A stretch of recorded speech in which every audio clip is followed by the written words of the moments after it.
Bonjour à tous, c'est Hugo, bienvenue dans cette nouvelle vidéo. Aujourd'hui, on va parler du SMT, divergence, comme je vous l'ai dit dans la dernière vidéo. Vous m'avez demandé en commentaire de faire une vidéo par rapport à ceci, donc voici cette vidéo en question.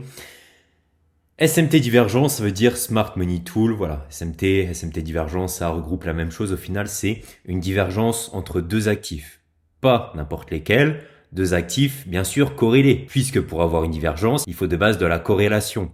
Je ne peux pas faire du SMT divergence entre, par exemple, euro USD et AUD CHF. Vous voyez, la corrélation n'est pas là. Alors que, justement, une corrélation entre euro USD et GBP USD, c'est extra, puisque les deux sont les paires les plus corrélées sur le Forex. Elles avancent quasiment de la même façon, en tout cas au niveau de la structure de marché. Donc c'est à ce moment précis qu'on pourra donc voir des divergences sur le marché. Pour ceux qui ne savent pas ce que c'est tout simplement des différences sur la structure de marché.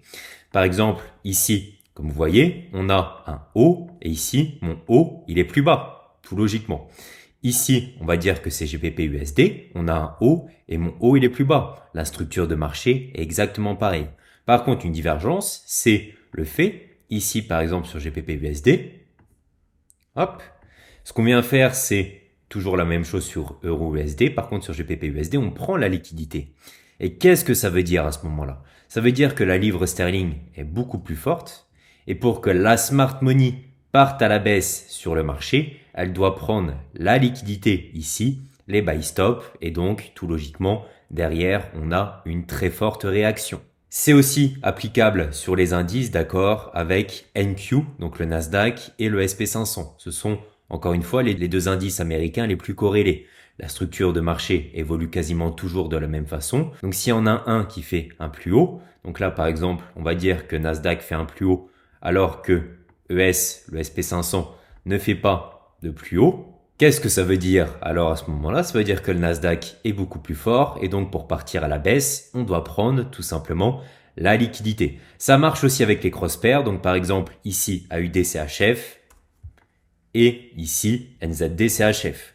Comme vous voyez, là, c'est encore des paires très fortement corrélées, puisqu'ici, on a la même monnaie qui est le CHF, et ensuite, on a ici deux paires qui sont énormément corrélées, le dollar australien et le dollar néo-zélandais. D'accord? Mais on va vraiment se focus ici donc sur les choses les plus connues, donc Euro, USD, GBP, USD, et Nasdaq et SP500. Vous avez aussi ici le même exemple sur une hausse pour bien que vous compreniez la chose. Ici, on prend la liquidité. Ici, on ne le prend pas. Donc, par la suite, on fera une hausse, d'accord?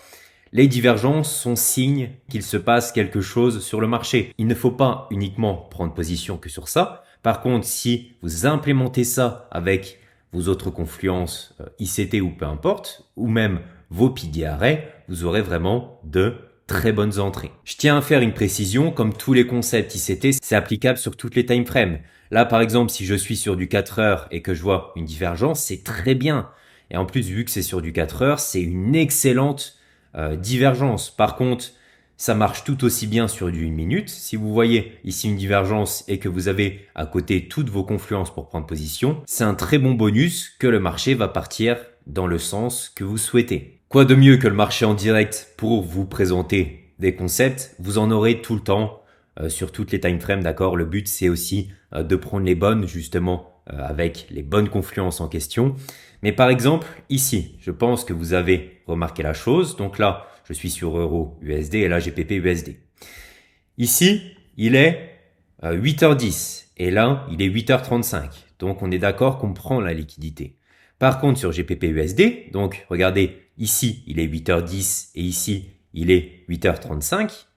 On ne prend pas la liquidité. Donc là, qu'est-ce que ça veut dire? Ça veut dire que la livre sterling est beaucoup plus forte, puisqu'elle veut pousser à la hausse. Elle n'a, entre guillemets, même pas la force de prendre la liquidité, alors que Euro vient prendre la liquidité pour continuer cette hausse.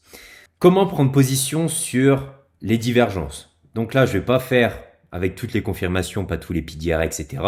Vous devez juste tout simplement savoir que vous devez toujours acheter sur la paire qui est la plus forte. C'est logique. Ici, ça nous montre que la livre sterling est beaucoup plus forte que l'euro, vu qu'on ne prend pas la liquidité. Elle est déjà ici, alors que l'euro doit aller chercher la liquidité. Donc, si vous devez acheter sur une des deux paires, j'achète sur laquelle? ce sera ici sur cet exemple sur GBP/USD puisqu'elle est plus bullish. Donc elle a plus de chances de faire une hausse, vous comprenez? Donc encore une fois, j'ai pas envie de complexifier des concepts qui ne sont pas difficiles, c'est super simple. Vous avez juste à mettre un graphique l'un à côté de l'autre au moment où vous tradez et vous regardez si vous avez des divergences ou pas. Ici, ça se voit qu'on prend la liquidité. Je peux pas être plus explicite. Vous regardez au niveau de l'heure. Ici, vous voyez qu'on ne prend pas la liquidité. On est beaucoup plus haut. Ok? Donc, je sais que pour afficher deux charts, il faut un TradingView payant. Pas tout le monde a forcément les moyens de pouvoir l'acheter, surtout au début quand on débute dans le trading. Faut déjà voir si on a la passion pour ça, etc. Comment faire? J'ai une astuce pour vous. Regardez ici, je suis toujours sur Euro/USD, on est d'accord. Si je ne peux pas ajouter de nouvelles fenêtres ici dans TradingView, comment je fais?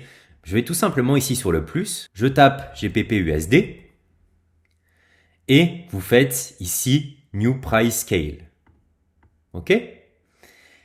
Et qu'est-ce qu'on a du coup sur le même graphique? On a et GBP/USD et Euro/USD.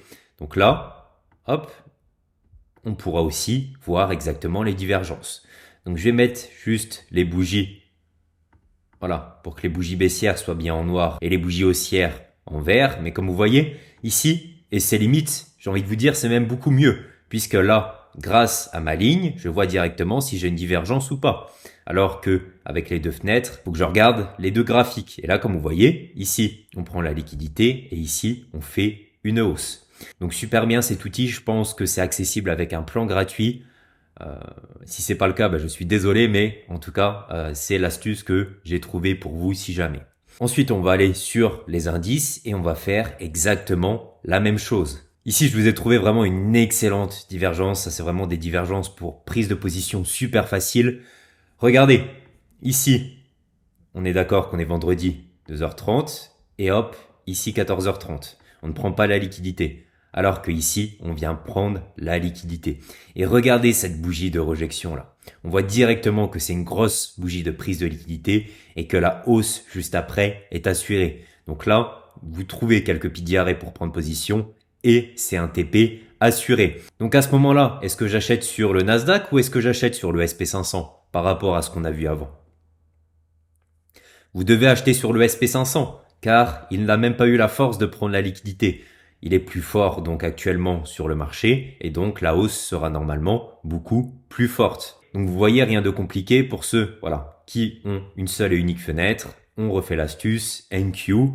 Voilà, vous allez encore sur le plus, New Price Scale et vous avez exactement la même chose. Donc ici, on voit parfaitement qu'on prend la liquidité. N'hésitez pas à changer les couleurs, voilà, à les remettre dans le bon ordre pour tout simplement avoir exactement le même graphe. Et ça vous permettra aussi de comparer comme ça vos graphes en direct si vous souhaitez par exemple ajouter une autre position. C'est une très bonne astuce. Donc je pense avoir fait le tour. Encore une fois, je vais pas complexifier la chose, c'est super simple. Vous pouvez aussi l'appliquer sur les cross pairs, ça marche super bien. Applicable sur toutes les time frames. Donc que vous êtes swing trader, day trader ou scalper, essayez toujours de remarquer ces petites choses, ces petites confluences qui peuvent en ajouter énormément pour que votre trade soit gagnant à la fin. J'espère que cette vidéo vous a plu. Je vous invite bien sûr à vous abonner, à liker. C'était Hugo. Salut.